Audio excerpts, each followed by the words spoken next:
বস কি জানি খুব বাড়াবাড়ি করতেছে, কবে যেন না নাক মুখ ফাটাই দেন।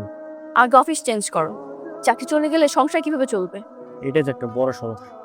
এমন হাই স্যালারি আমি কখনো কোথাও পাবো না, এই জন্য তো এখানে পড়ে আছে, আর সাথে তোমাকেও রেখেছি। অনেক বড় পোস্ট, আর আমার তো কোনো প্রমোশনই হচ্ছে না, সেই যে ঢুকেছি এখনই নতুনই রয়ে গেছে। আচ্ছা তুমি চাইলে তোমার প্রমোশন করে দিতে পারো, তাই না? তোমার কি মনে হয় আমি কি চেষ্টা কম করছি নাকি? কিন্তু বস তোমাকে কোনোভাবেই দেখতে পারে না, আমার জন্য তোমার চাকরি টিকে আছে। সবই কপাল।